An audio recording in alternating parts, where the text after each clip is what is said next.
Hey guys, welcome back to one of my tutorial videos. So for this video we're going to be exploring Google My Maps. So Google My Maps is another sort of data visualization where you can create a new map and you can input data sets. But first off we're going to start by naming it. So for this one, I'm going to be naming it Train Stations Trip, just as a demo. So we're going to start in Melbourne here. So you can sort of see that it works similar to Google Maps, your standard Google Maps. But the difference is it's sort of like a Photoshop.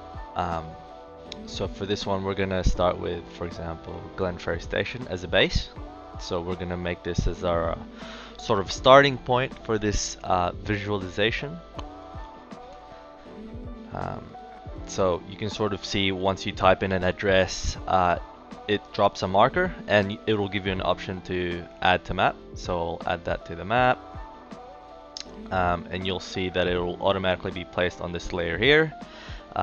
So with that marker, you can sort of see that there's an option to change the color of each marker. We'll just keep it blue for now.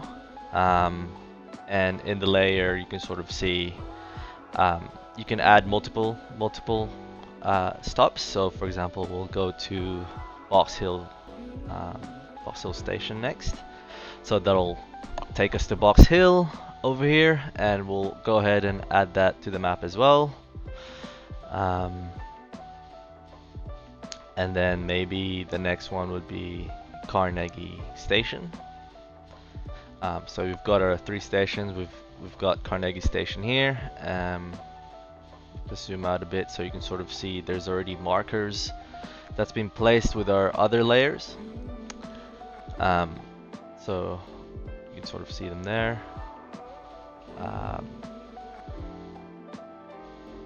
So we're gonna go ahead and add this to the map as well.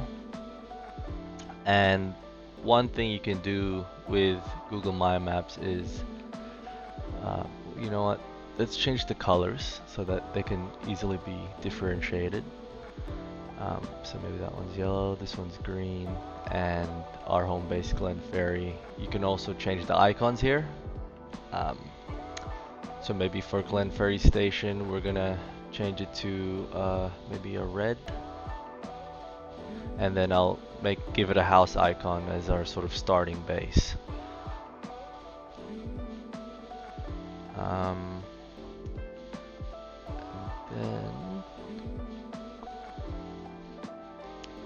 So once we start there, you can sort of see you can also change how you visualize a map. So we've got now these 3 stops, and there's an option to get directions. So similar to how Google Maps would work, let's say we start at Glenferrie Station and we're going to Carnegie Station. So it'll automatically draw up a path for us. Maybe I'll add another extra. And then maybe let's add another trip, another stop to the trip. We'll go to Box Hill.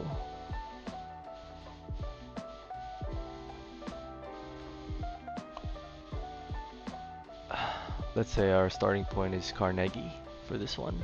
So you can also add it to the same sort of add another stop, or you can sort of create a totally different path. So I guess for maybe this one we'll go to Box Hill as well. So it'll automatically connect it and give us this path between all 3 stations. You know, you can see that you can sort of add layers of information. Maybe you can change the titles of the layers. Maybe I'll add another station here, just for example. Let's add another stop.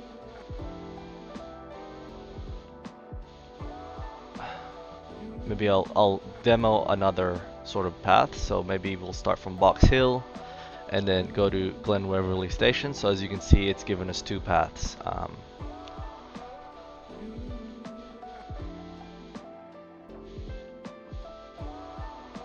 There's also different types of base maps that you can visualize. So there's total in nine total options. You can do more satellite imagery. You can do monochrome. Some of them are a little bit more topographical. You can actually see a little bit of the topography. Depends on what you want to visualize. So this is just a quick way of visualizing paths, for example. There's also an option to preview. So once you click preview, if you share this map, this is how it would look like. There's also an option to, there's a measure tool where you can sort of find the distances between your stops depending on what you're trying to visualize. And I guess let's just go back to this default view.